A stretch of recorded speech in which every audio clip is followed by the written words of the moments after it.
We are live. We are live. We are live. We are live. Welcome, welcome, welcome to the wrestling show that has no name. I am Barry Grant Jr. If you see me with the sunglasses, that means I am in mourning right now and I don't want to talk about it. But I am here with my good friend Josh Tariff. Maybe he can be able to make me feel better, or maybe not. I don't think anybody can make me feel better right now. So, well, we know you're in mourning clearly because this is the last episode of our podcast with John Cena as an active wrestler. Is that what it is? That is, I'm sure, the only reason that you feel sad in the morning. It has nothing to do with any type of professional sports team in the New York area that may or may not have lost some of their best players in free agency over the last 24 hours. It has nothing to do with any of that. It's solely about John Cena because that's what today's episode is about. It's all about John Cena. So I should just keep it on John Cena, right? Because I shouldn't vent. I shouldn't vent about anything else. No, we just celebrate John Cena. No, it has nothing to do with that guy with a baseball head behind you on the wall, lying down instead of standing up and dancing. Yeah. There's nothing to do with that. It's almost like he met up with someone. I don't know. It's like you took a bite out of a big spoiled apple. I just can't put my finger on it. I'm doing all right. I'm hanging in there. Not too bad. Not too bad. Yeah. I mean, I'm not wearing, shades to hide my eyes right now. I'm wearing glasses so I can see better. Yeah. I don't want you to see the redness in the eyes. It's been a rough day. Listen, we are going to discuss probably the greatest wrestler of all time in WWE. We're not saying we're not going to use that as the greatest of all time because come on now, like wrestling has had some great wrestlers, but when we're talking about WWE, when we're talking about the impact, we are talking about John Cena. Shouts to John Cena. His last match will be on Saturday night's main event against Gunther. What a year it's been, right? It's first off, let's just start there in regards to when the announcement came down, everybody was so excited to know that we were going to get not a full year, but at least we're going to get X amount of dates in a calendar year for John Cena and really be able to enjoy him because we really haven't been able to enjoy John Cena a lot over these last 6-7 years, right? Like he's been very in and out, doing his Hollywood thing, building his brand. But we've missed him here. And the fact that we were going to get this opportunity to be able to get him a little bit more, it was just exciting for everybody. And, the fact that we're pretty much at the end now, it doesn't even feel real. Like I just remember when he started, you know what I mean? And now it's like, we're really here at the end of this thing, man. So, it's bittersweet. We're going to celebrate John Cena, but it's just like, man, like what? Time really does go fast. Yeah, Coach, it's crazy because I remember watching his, TV debut as far as like when he debuted on SmackDown against Kurt Angle. I was a sophomore in college. Yeah. Actually, I might have still been a freshman. I don't remember exactly what month it happened, but in 2002 was end of freshman year into sophomore year of college. And that was what I would think would be a lifetime ago. Yeah. But it really was not that long. And it's just all flown by like that with so many different times of, obviously watching him on Raw, SmackDown, ECW, NXT, pay-per-view, PLE, live events, movies, TV, etc. Yeah. And obviously the movies and TV, that's still going to be going on. But it is crazy to think he has been a regular in our TV wrestling fan lives for 23 years. Insane. Yeah. I mean, Phillip Rivers had 19 kids over that time span. I had to throw some sports in this. The fact that Philip Rivers is back is insane. Just doesn't make sense. It was just really crazy. I mean, maybe that will motivate Cena that he can go a few more years if Philip Rivers is back in the Yeah, NFL. listen, man. Ric Flair went a long time. Maybe John Cena can say, "I'm unretired. I will never retire." That's what I want to hear out of John Cena. So Ric Flair, like, man. psych, I ain't going anywhere. I got 200 dates set for next year. Yeah, man. I mean, it's just but so let's go ahead and just discuss the actual match. Gunther is facing John Cena, and we kind of knew that once we saw Gunther return and come in and be inserted into the tournament, we were just like, okay, Gunther's winning. Like it was pretty cut and dry that you were not going to beat Gunther on his return back. So it was already stamped for us. But the biggest thing for me is we talked about this some weeks back where we already see the play. We've seen it since Gunther got in. Like we saw it. You mapped it out. It was very, very detailed, and it was on the money. It was spot on.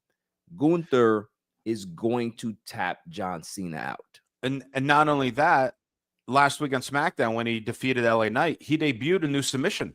Right. He debuted a whole new hold that caused LA Knight to eventually tap out.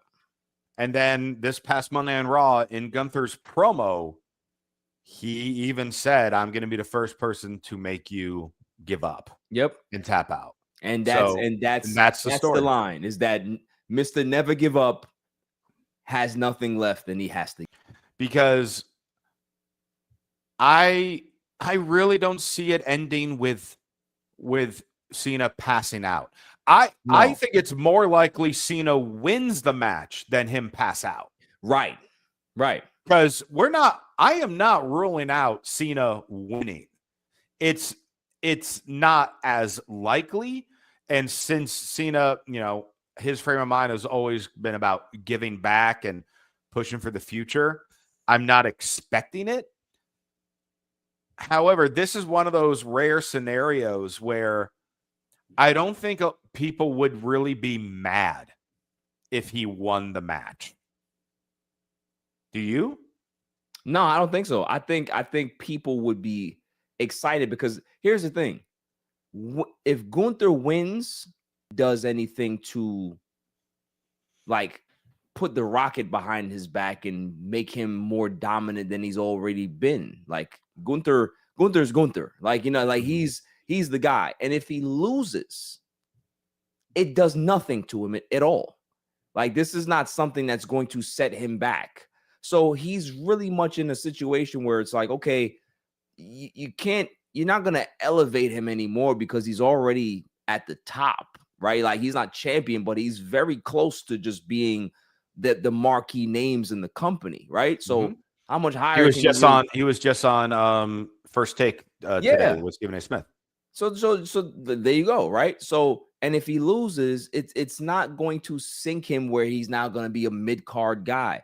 Gunther is a main event guy. He's not a mid-card guy. So win or lose, he's still going to. Yep. I think just for people, the fact that Cena has taken some losses lately, like, I think it might be a feel-good story for just to let Cena just win this and go out on top, right? Yeah, I mean, I could see there being a moment in the match where Gunther, I don't know, say he hit multiple power bombs and Cena is out, but Gunther just stands there, and because instead he's like, yeah, he'd go for the pin, but he chooses to not go for the pin. Yeah. Because he wants to make him give up. And maybe that costs him. So maybe he gets cocky and Cena finds a way to super Cena up and power back to get the win. I mean, I'm still, of course, leaning towards Gunther winning because that is the most obvious choice with it. And with that, then you're starting to turn Gunther into the new legend killer because he retired Goldberg. He would retire Cena. If he were to beat Cena, then I would bet the house that in 2026 he retires AJ Styles And Chris Jericho. and Chris Jericho, and then in 2027 or whenever it is, retire Randy Orton. Hmm. I mean, However many years Orton has left, I like he would be the well, guy according for to that. Orton, he wants to wrestle until he's in his 50s. So I don't know. We'll see. How old is he now? 40, what is it, 45 or something like that? So he's got 5 more years, Maybe, or 10. I mean, right now the way he's been performing, I don't see why not. Yeah. As I pull it up, yes, you're right. He is 45. Yeah. So yeah, as far as the match, also, this match is going to go long. I would hope so. I think I hope that we get at least 30 minutes out of them. You think Cena can go 30? Oh yeah. Well, I mean, based with the pacing and things of that nature, the submissions, the rest holds, etc. They're going to go. The two of them will go over 30. I can see this going like maybe it could go up to like 45. Really? I mean, shit. Why not? Because it is his last match. There is he's not wrestling ever again. So if he goes 45 minutes, I wouldn't be shocked just because he wants to give his all to the fans. And I wouldn't be surprised. I wouldn't be surprised if they really took you're on Peacock. We have no time restrictions. Right. Go crazy. Things. Go as long as you feel you can go. Yeah. And when you're ready to take it home, then tell each other you're taking it home. Yep. So there's going to be so much adrenaline for all of them. Everyone, even the ref, whoever the referee is for the match. Yeah. There's going to be so much adrenaline going with it, and so much emotion that we will hear out of Michael Cole. Right. It's going to be a an event that people our age will definitely remember. It's one of those matches where, okay, well, if you watch matches with kids and kids run around, or because kids be kids and play with stuff or ask questions or this or that. This could be like one of those matches where you're just like, no, I need to watch this in another room. I got to be away from it because I can't be distracted at all. I want my full focus on this match and this moment. Absolutely. And what's interesting is various reports today are saying that the plan is for this match to open the show. Now that's interesting, Josh. That is really interesting because the entire show is wrapped around John Cena. So it's like, here's my, I want you to go into it, but this is my understanding or how my thought process is, because I have a logical brain, and when things don't make sense to me, and now I have to go ahead and try to like. Is it that logical? You're wearing sunglasses indoors. You're not performing on a wrestling show. I do that a lot. Okay, I'm just a character. I like glasses. Okay, the lights in my eyes. Okay, your own lights that you could turn off. My own lights are in my eyes. Yes. Okay. So I envision this as like the entire show. They're dropping vignettes. They're dropping memories. They're doing this like. You can still do that, but it just doesn't have the same feel if he's already performed, right? Right. Like, so I understand that they can be able to do that, but for me, this is the last show. If this whole show was wrapped around John Cena's last match, then I don't think that that's a smart idea to have him go on first, because you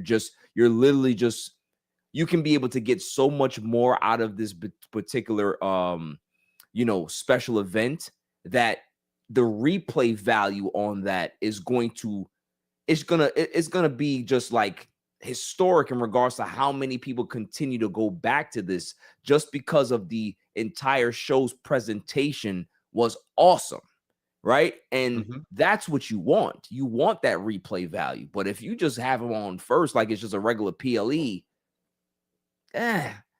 kind of just, the little candle that has the spark, and then the sparkler goes out prematurely. It's just like, nah, like, what is this? That's how it feels to me. So no, I hope they don't do that, but I would love to hear your take. So yeah, he absolutely should be the closer of the show. I mean, that's a no-brainer. His mindset is always about, hey, building to the other people, what's best for the business, and wanting to push the other guys. So, and the other guys being what's announced, you have Cody versus Obafemi, you have Sol Ruka versus Bailey, and you have Javon Evans and Leon Slater. So a TNA guy against who's AJ and AJ Styles and Dragon Lee. Yeah. So that card is not good enough to have Cena go on first. I mean, on paper, no. And the reason for that is so many people who only watch WWE, maybe not NXT, obviously they have no idea who those people are. Right. They will cut it off after the first match. So my thought is, you got to set the show one of two ways. So the obvious way is Cena matches the main event. As you mentioned, various vignettes and things like that throughout the show. You also have the other matches, so the NXT guys can show off, and you better have at least one of them win. Yeah. Honestly, I think you need to have 2 out of the 3 win. Now, which are the 2? Who knows?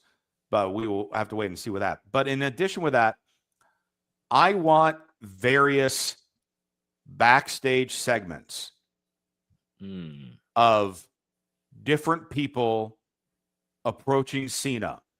And I don't want Cena to say a word.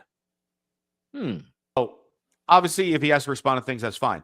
But for example, I want a backstage segment with Cena and Miz, with Miz complaining that he should have had the match, bring up various things, they shake hands. I want a backstage segment with Cena and R-Truth. And R-Truth is trying to convince Cena for them to go after the tag titles, or now he's angry that he said no, so he's challenging him to a match. And Cena's like, no, this is like, this is it. This is the last time. Fine, you and me at WrestleMania. No, I'm not going to be there.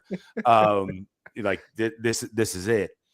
And then he tells R-Truth, like, you're grown up now, or something like that. I release you. Right. Someone's like that. I would love some type of backstage segment with him and Charlotte, or one of Charlotte or Becky or Rhea, or or something, even Bailey. Yeah, him, Bailey, Punk. Segment with Punk. Segment with Paul Heyman. Yeah. Segment with Jay, like all different people. There could be segments where they're kind of the promo with him and also thanking him, to then lead into the match. Whatever happens in a match happens in a match. He does his goodbye promo. The entire stage fills with the entire locker room, send them off and all that, all in Cena gear or whatever, all wearing hats, whatever they want to do. So that's option 1, which is the way I feel would, in my mind, would work out best. Option 2, where if they were having him as the opening match, he is still closing the show. Okay, so he comes out to do his farewell. He comes out because he is immediately being inducted into the Hall of Fame. They're just doing the whole night for him and just wrapping it up there. Wow. He has the match. Surprisingly, they have the match. I think it'd be someone like that he knows about, but obviously not publicized.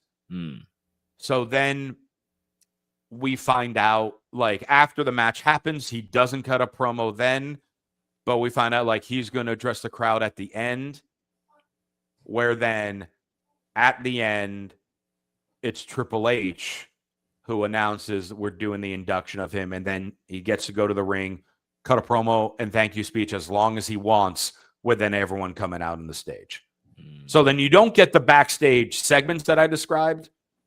You still get the other matches. So your main would essentially be Cody versus Obafemi, where, yeah, casual fan might not be a fan of that because they don't know Obafemi. News for you, that match is going to be great.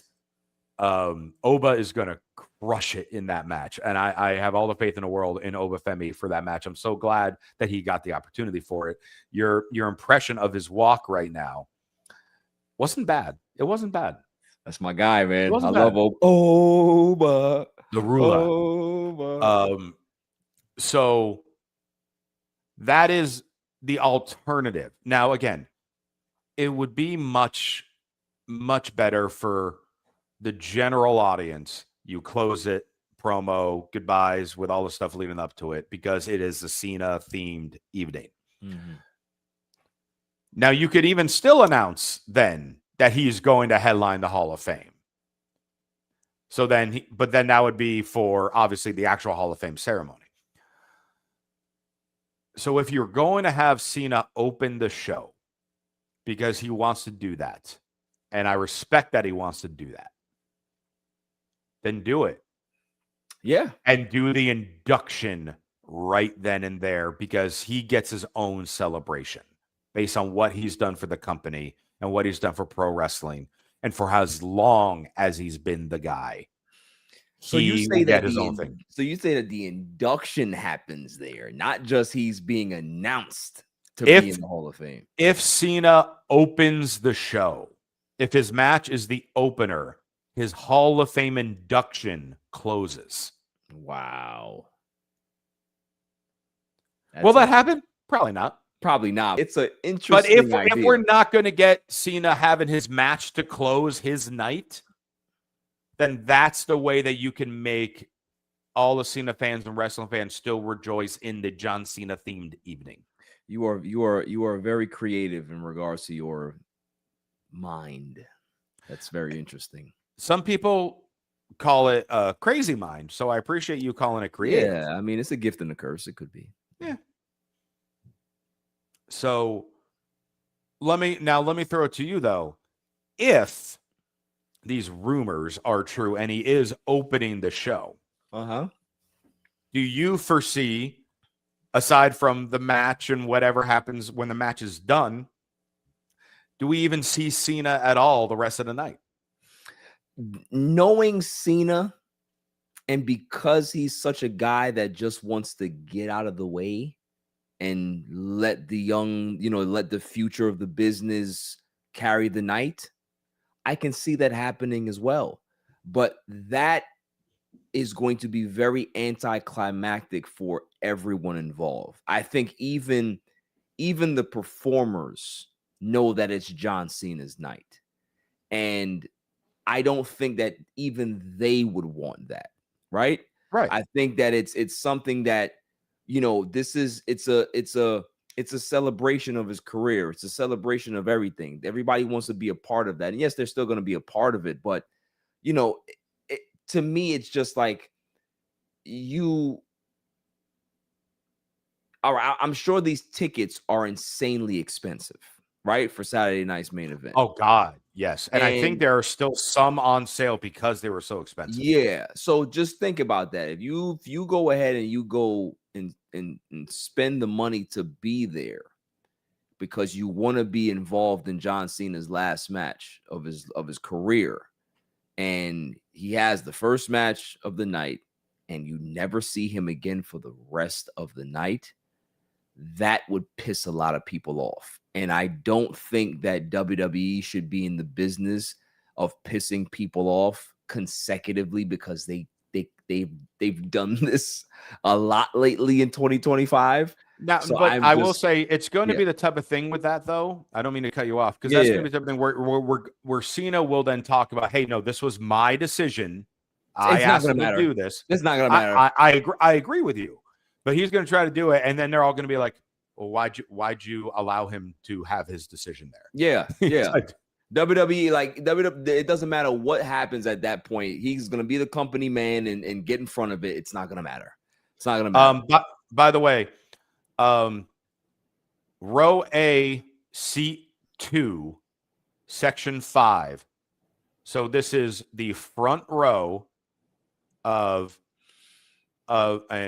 front row of the side that, the hard cam, will see you. The next to last seat on the right side. That ticket is listed as available currently as a verified resale for the low price on Ticketmaster of $49,028. Yo, WWE, they're crazy. Verified resale for that front row, for a single front row ticket. Now, if that's, if you find that to be too expensive, well, you can, if I were, say, okay, I'm going to be section 100, which is above the floor, middle section. So you're looking, it's going to be a great center shot. Seats 1 through 8 in row J. So middle of that section, 8 straight seats are available because that is now getting close to the hard cam. So they have fewer seats available over there. That is $841. That's better than 49,000. Well, no. Well, of course. You almost made me curse. You almost made me curse for the first time on this show. The cheapest seat that is available, I'm just going to look for a single ticket. It has to. It's not going to be any lower than $200. The $354. Yep. So that's the lowest cheapest, and that is in the back corner, and you will probably be blocked by the Tron. So based on where those seats are. So it's an obstructed view seat. It's not listed as obstructed view, but based on the setup, I wouldn't be surprised if it becomes obstructed. So your most expensive, your cheapest seat is 300. And why is this not in order? Here's one for 352. Well, $350. You're just going to say $350. It's still yeah. Is the cheapest seat to get in currently on Ticketmaster for John Cena's last match. That's insane. I do also want to try to look up. Is there a way I can look up how many tickets have been sold? I think you can. Yeah. So it's been reported for over 17,000 have been sold.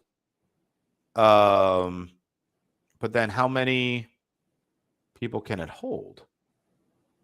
I would think it's a basketball arena. It's where the Wizards play. So you would think that would be just about a sellout. Yeah, it's close. It's close. Yeah. It's definitely close. So it's a little bit of a drive for you, but you got an extra $49,000 for that ringside seat. Yeah, sure. All I have to do is just sell my car. I have to make sure that I refinance the home. Probably find an old lady in the street and take her purse, and should be fine. How much money do you think is in that one old lady's purse exactly? There's a lot of old ladies in New York that have money. Oh, okay. That's a lot of pensions out there, right? Yeah, pensions that they happen to keep in cash form in their purse. Got it. One lump sum check in there, just like this big. Yeah. All of a sudden, you take the purse, and it's just a bookcase of cash, right?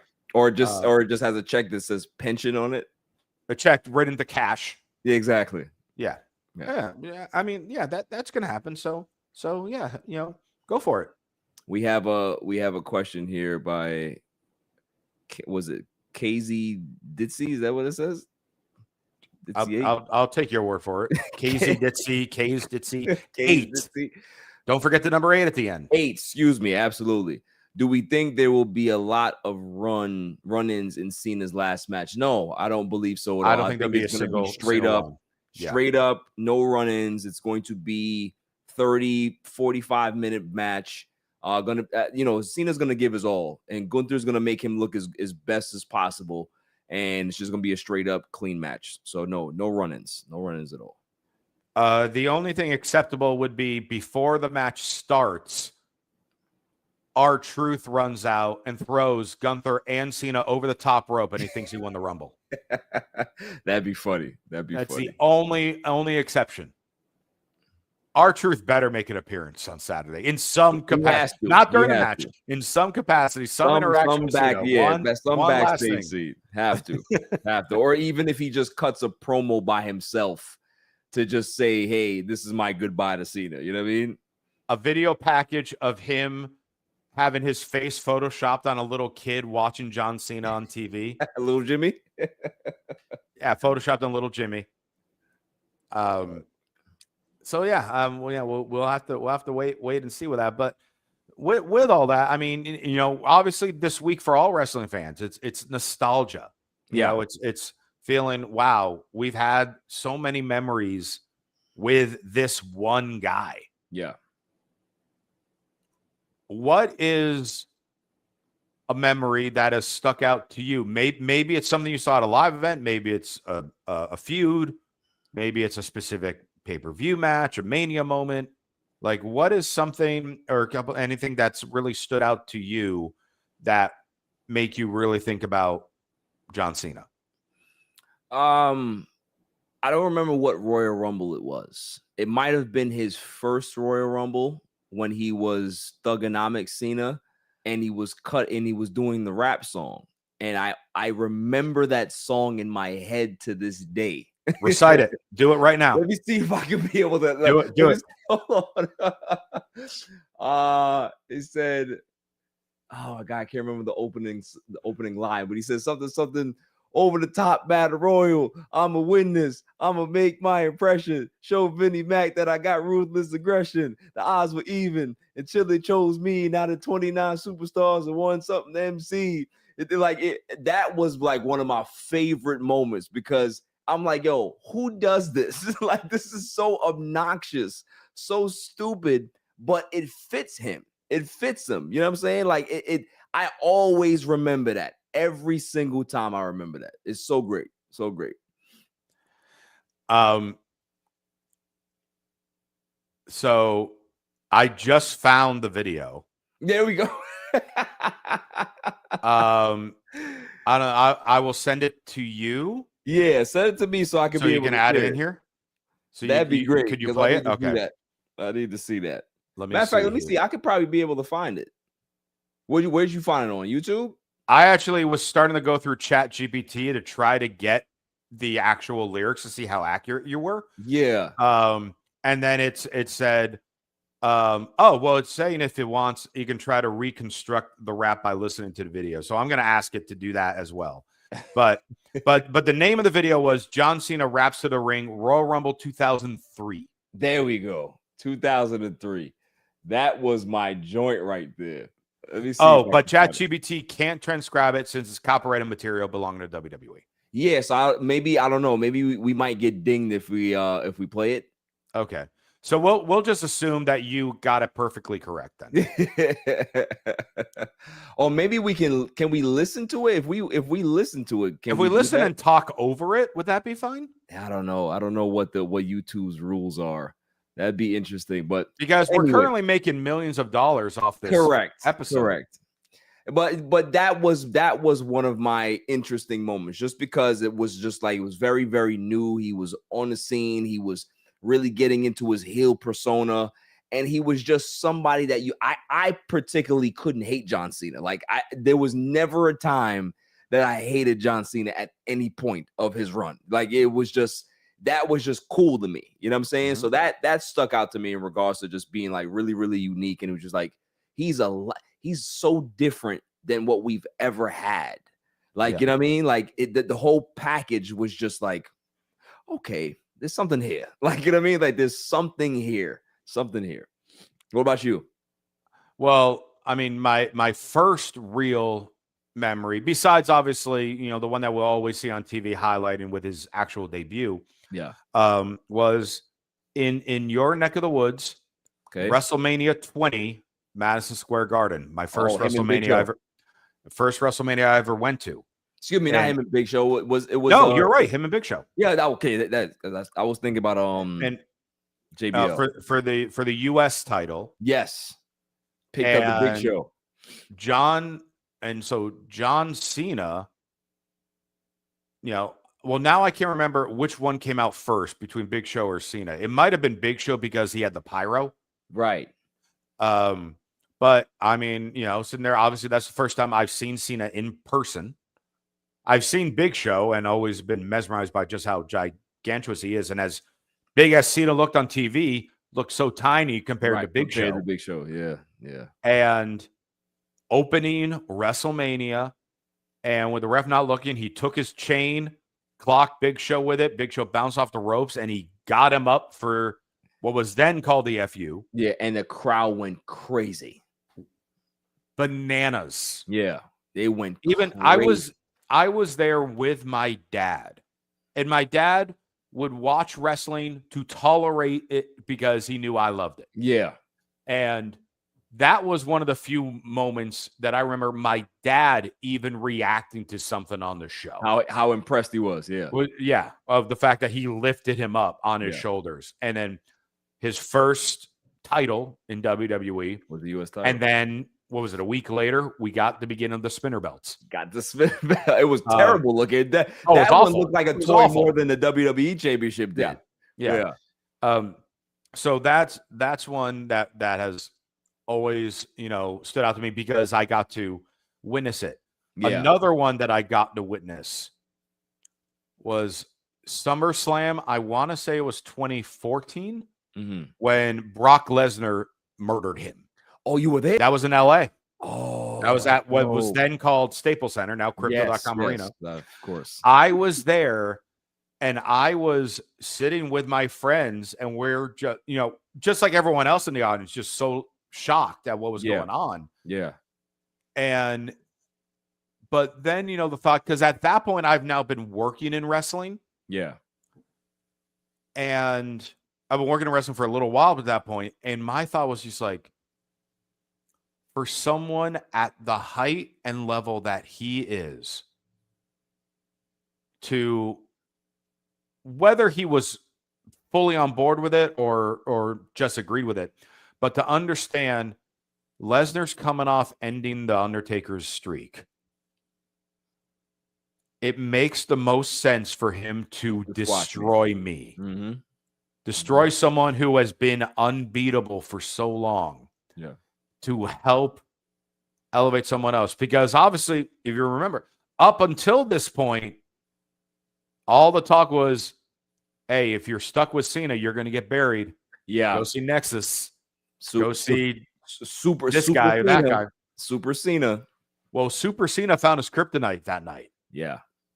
Because it was something along the lines of like 20 German suplexes, like 5 or 6 F5s. Yeah. It was an absolute massacre.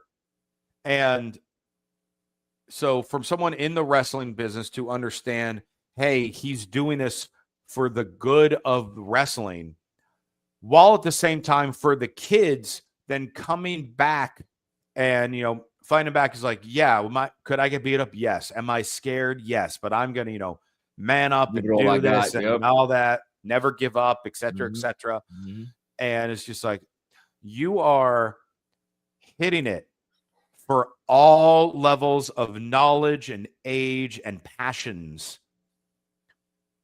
And it shows like, okay, you truly get it. The business, the sport, the entertainment, the story. Right. I mean, think about it, right? John Cena is a super fan. And this Yeah. guy grew up as a super fan. His father took him to events. He was always just infatuated with wrestling, and he became what he's always been a fan of. And he gave back exactly the same feeling that he had as a kid. Mm-hmm. And I think that's the most special thing about John Cena as well, is that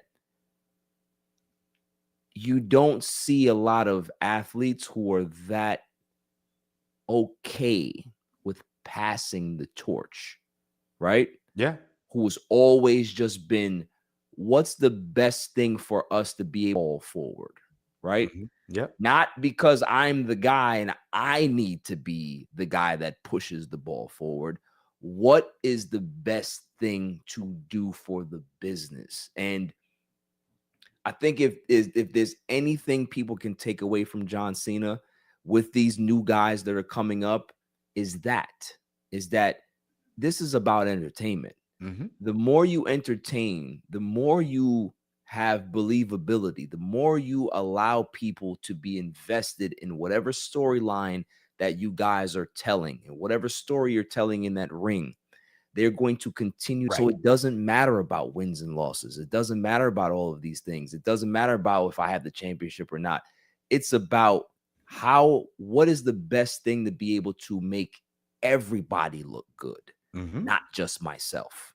And that's a big thing in wrestling, is that ego is huge. And I'm sure John Cena has an ego, but it's not to the point where it kept the company hostage, because he was always willing to do what is best for business. And it's so funny you mention that, because another memory that I have that always stuck in my head that never ever got brought up in any future TV storyline, and I was always upset about it Yeah. because I felt like it was something there with it.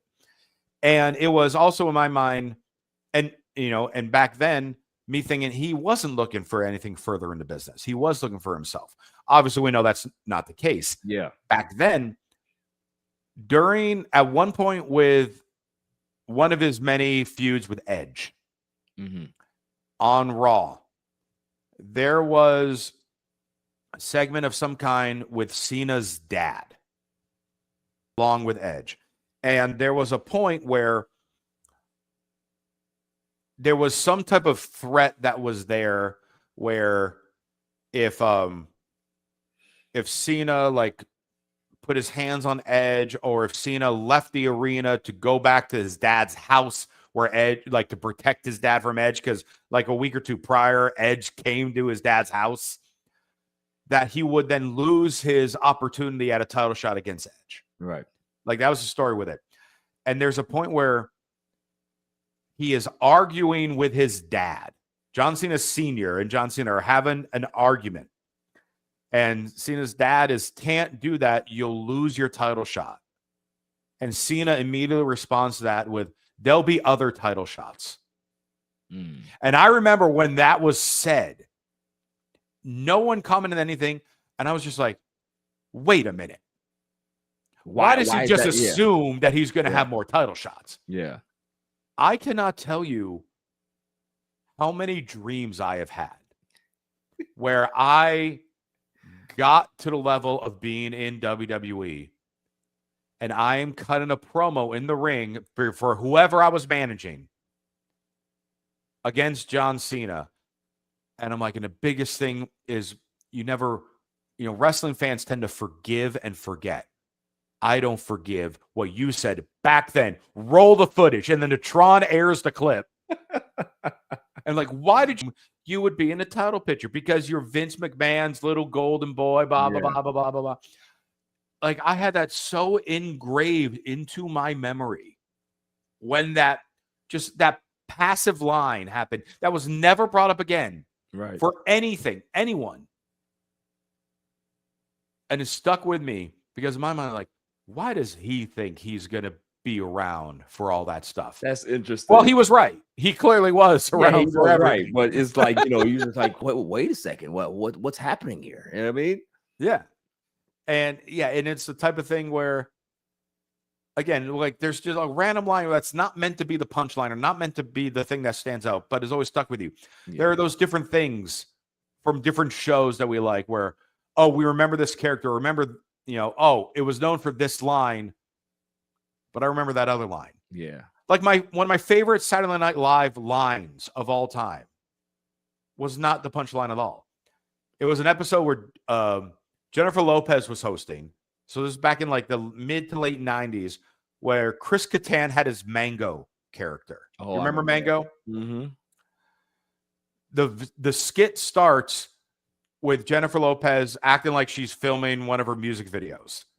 And Chris Parnell, the great comedic actor and voiceover guy who was on Saturday Night Live for a number of years, was a terrible background dancer for her. And she stops, is like, cut. This guy's awful. He's got to go. Which later on led to then Mango being in, and that was for the whole bit of the scene. But then Chris Parnell's response to her saying, oh, he's awful, he's got to go. Chris Parnell then goes, awful or great? A passive line, no one gave a damn about it. And that's what that's one of my all-time favorite one-liners in SNL because it was just so out there. Because she said awful or great. Yeah. It's just like what that, but that's what that line was with Cena. Right. It stuck out to you. It just stuck out like a sore thumb. Yeah. And still to this day it does. Yeah.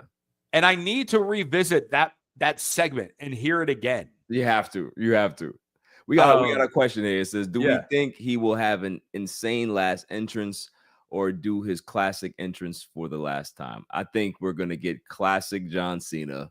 Comes out, goes left, or pans right, pans left, looks into the camera with his towel and tells Stu, this is it, my guy. One last run. You know what I mean? And that's it. That's what I want to see. I don't want to see any over the top, WrestleMania type of entrance because it's not WrestleMania. This is just his last match, and it should just feel like a regular John Cena match to me. I agree with you. And, to go back to a question we had earlier, as far as would anyone interfere? Well, if anyone does interfere, it better be Stu. Right.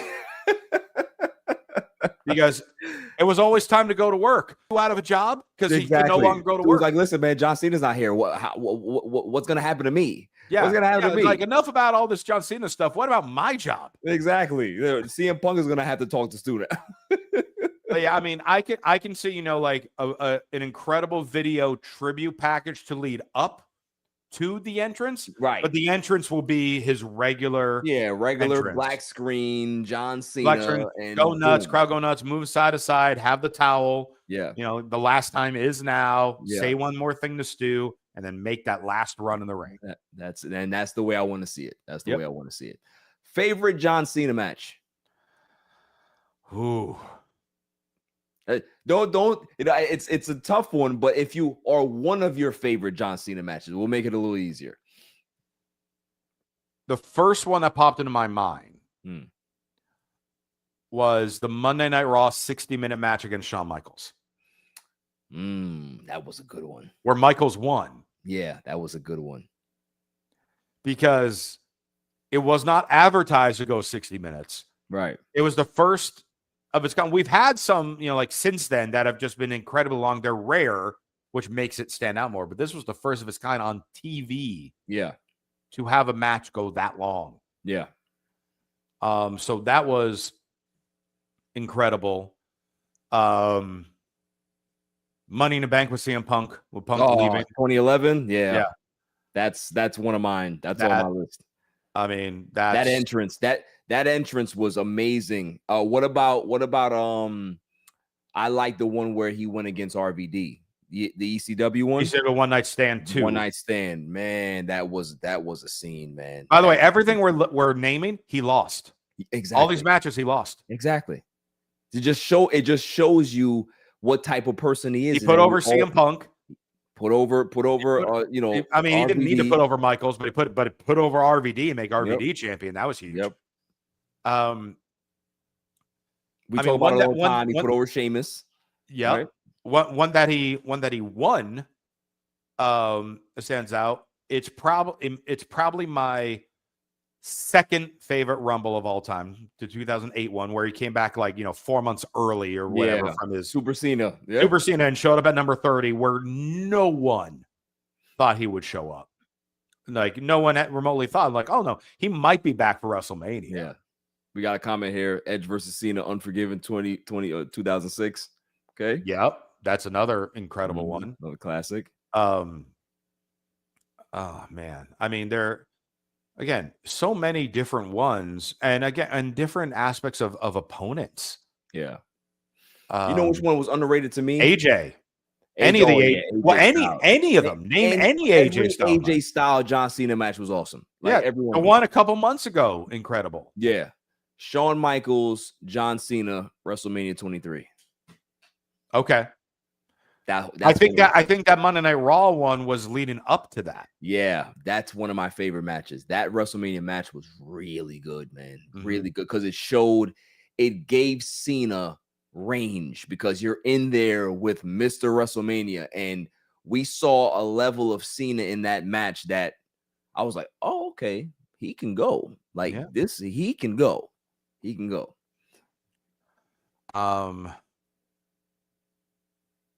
I mean, even we look at, some of the matches this year, and I know some people question some of them because of the heel turn aspects. But again, the match with AJ, the second match with Cody. Yeah. I honestly enjoyed both matches with Dominic. I know some people are back and forth with the Survivor Series one. I really enjoyed it. I think his match with Punk was not bad too. The match with Punk was good. Yeah. The match with Orton was fun because all of a sudden you had the R-Truth aspect with it. Yeah.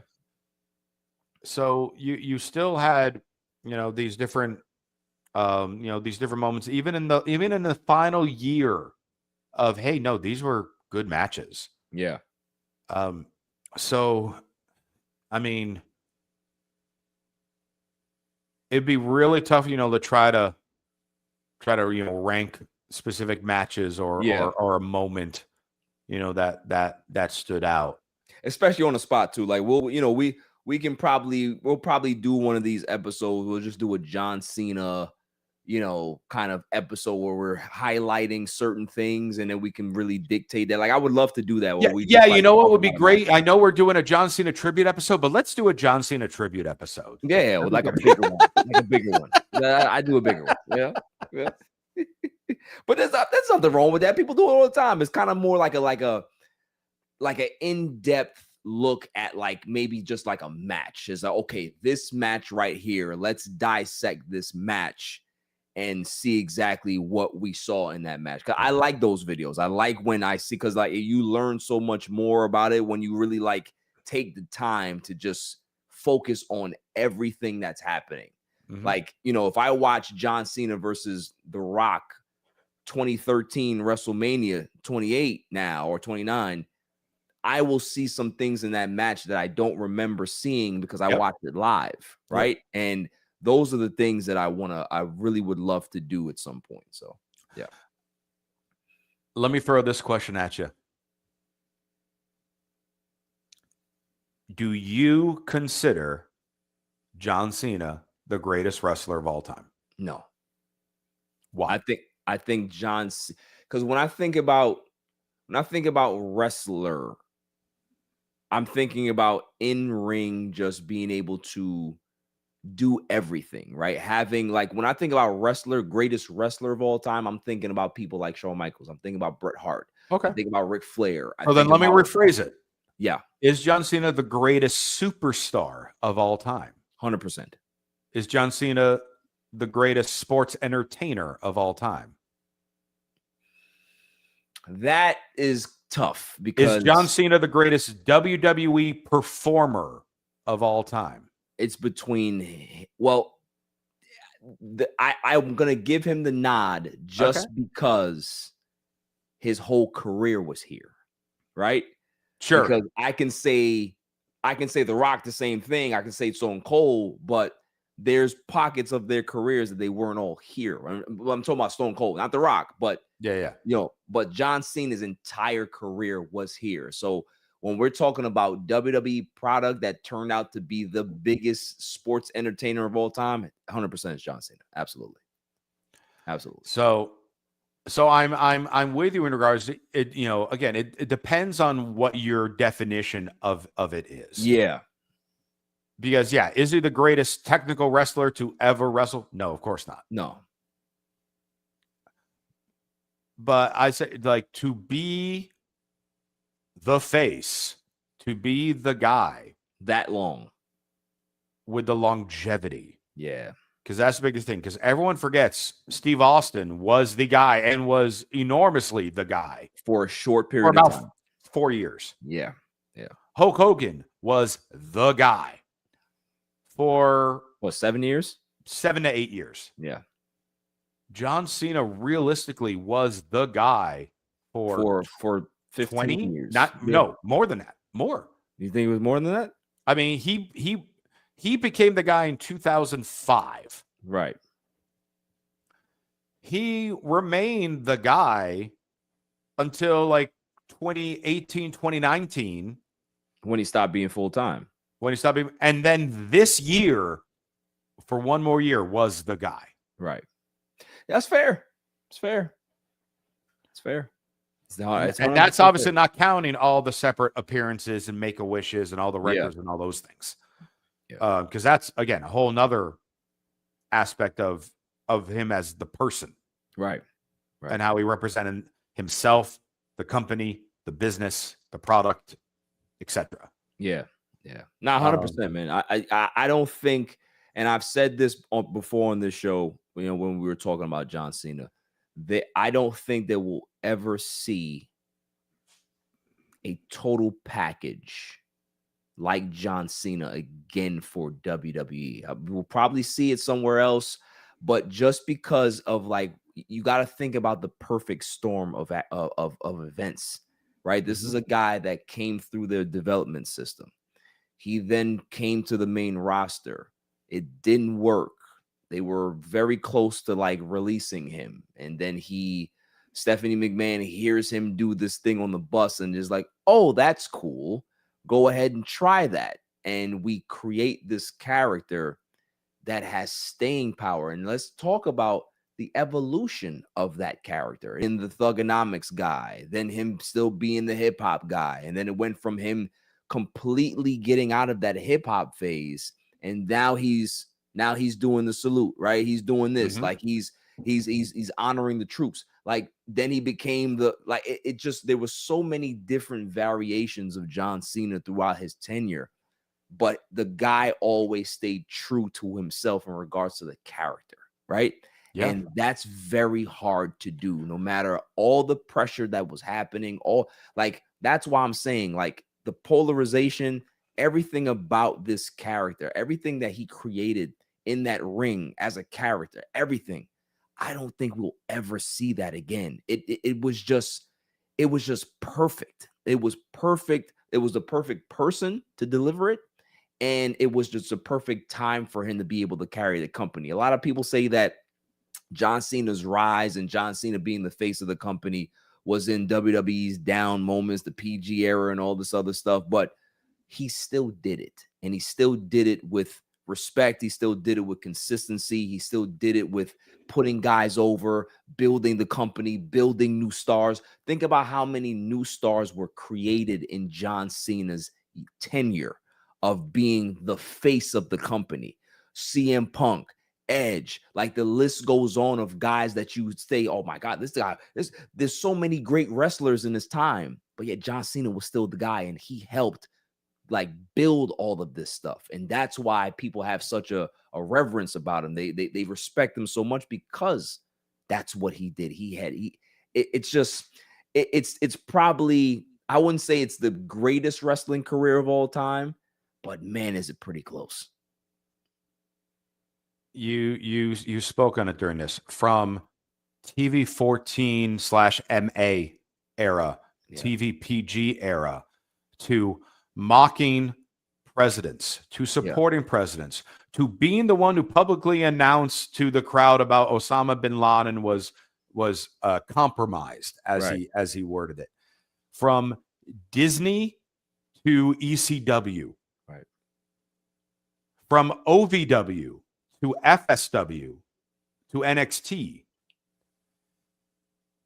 He has helped mold all of these things. And to your point, where he came from developmental, he came the same time as Batista, Orton, and Brock Lesnar. So three of the other greatest of all time, and he had to maneuver his way to be above them. Exactly. He found a way to be the guy when he wasn't supposed to be the guy. Right. And Shelton Benjamin in that class as Absolutely. well, where he is in that conversation that we can have another day for the most underrated wrestler of all time. 100%. Yeah, he's up there. But he was in that group as well. Yeah. And then again, Cena goes up and elevates Orton to his level, Batista to his level, Punk to his level, Edge to his level, Wade Barrett to his level, RVD to his level, Sheamus to his level, Dolph Ziggler to his level, the Spirit Squad to his level. Goes on.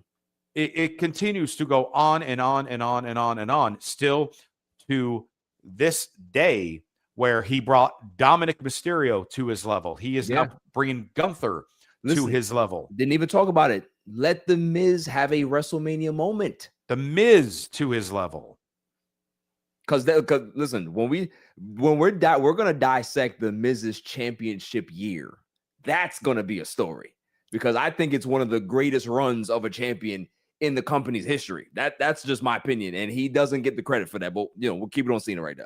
Again, like if we're doing that conversation of superstar, as I mentioned a few minutes ago, Miz is one of the top 10, if not maybe top 5. Yeah. Again, different story for a different day. Yes. But yeah, with Cena, again, all these people, and then continuing to elevate them, continuing to teach. Just last week, Bayley taking the Cena mantra. Do you know the thing that Bayley did with a bunch of independent women wrestlers? No, tell me about it. Bayley set this thing up. She started pitching for it a couple months ago, and then this last week, it happened, where she pitched, I want to help the future of women's wrestling. Women wrestlers out there, submit to this email video of your stuff. I want to give this like seminar intensive for you guys. That's cool. All you have to do, if you're selected, all you have to do is get there. I will take care of the rest. Wow. And there were probably 20 to 30 women from the independent scene that then she set up at the Flatbacks Wrestling School, which is Sean Spears and Tyler Breeze's wrestling school in Florida. She housed them, trained them, had all different wrestlers come in to help give like master classes and workshops for these women on the independent scene. Wow. And who was one of the people that came? John Cena. There you go. John Cena came in and spoke to them about all of it. There's a great viral video going on right now of a couple-minute interaction of Bayley in the ring with Lizzie, the young hugger, who is now a wrestler on the independent scene. She was there, and they got to lock up in the ring. That's amazing. But Bayley doesn't do that stuff without Cena if she wasn't inspired by John Cena. Right. The Saturday Night's main event is featuring, as of right now, 4 different of the standouts of NXT. Technically 3 NXT and 1 TNA. Yeah. But all those people are about to be shot to the moon on the main roster. Yeah. And John Cena wants to make sure they're there. He cares about the business, and he cares about the stuff going forward. Right. And there are other people that certainly care. And, Cody cares, Miz cares, Bayley, obviously, with example, so they care. But all of them have developed this based on what they learned from Cena. Yeah. And now the key thing is, okay, he taught them, and now it's going to be up to them to then teach the next generation, pass the so torch, on and so forth. Absolutely. Absolutely. It's just, it's again, it's a bittersweet. I don't know if we'll get some tears from Cena on Saturday, but it wouldn't shock me just because. You'll get them from me. I'm sure I will tear up. Yeah. I'm sure there's not going to be a dry eye in the place just because of, again, like, as wrestling fans, we just want to tell them thanks. Like, thank you for just being who you were for 20 plus years and never changing, right? Just being as consistent as possible, as good as possible, doing all of the good charity work that you do, just being somebody who is a fan of the business, right? Like that gets lost a lot where, these guys are making tons of money. John Cena made a ton of money in WWE, but he was always a fan. He just always came off as just, I'm a fan of this. Like, I get to do this every day. Like, this doesn't even make sense that you're paying me all of this money for me to just go out here and just have fun with these people every day. Like, you know what I mean? And that's what the business is about. Like, I feel that over the last few years, the business has gotten a little bit too serious for me sometimes, where like, and there's nothing wrong with being serious because it is a serious sport, but it's just more about like, I want to see guys just embrace it and have the fun with it. You know what I mean? Like, be fans. Like, you grew up being fans of this. Like, show that. You know what I mean? Show that enthusiasm. And that's why, you see what you see out of Punk now. Punk feels like John Cena right now. He feels like he's just embracing this and it's like, man, I'm just having fun, man. Like, this is like whatever the company wants to do. It's I'm not here to fight. I'm not here to tell you I need to be. Doesn't, like, I am just here to help. And that's where that's the essence of this business, is that you have your greats. They it was always, they do the job on the way out, right? To leave the place, better than when they found it. And that's John Cena. I think he's done his job. And we're all just gonna miss him, man. It really is just gonna be a bittersweet moment. And there's just never gonna be another John Cena. Never. No, you're absolutely right. There's not. And I mean, and it was so impactful for you. I never even noticed you took those shades off like 45 minutes ago. Yeah. Took it off because I had to get real about Cena. I'm not gonna keep these glasses on and talk about John. Gotta take them off. Well, because I figured that was the sole reason you were in mourning, that there couldn't have been anything else. No, I'll probably wear these on Saturday though. My wife would be like, "Why are you wearing glasses?" Don't worry, there's dust in here. There's dust in here, and I gotta make sure I keep the dust out of my eyes. Right. Yeah. But any last words, sir? Final words for this show. Final words for John Cena.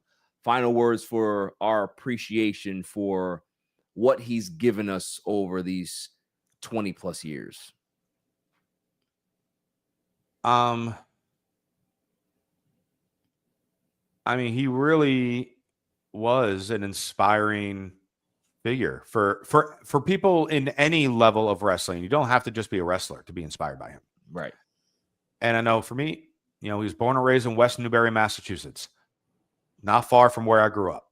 He played football and went to college at Springfield College, which is within 10 to 15 minutes from where I grew up. And I went to basketball camp for a couple summers at that college. Nice. So it's interesting, to know like someone who has made such an impact on literally millions and millions of people, whether just entertaining them in wrestling or being their Make-A-Wish or the movies or whatever the case may be, that they're in your backyard.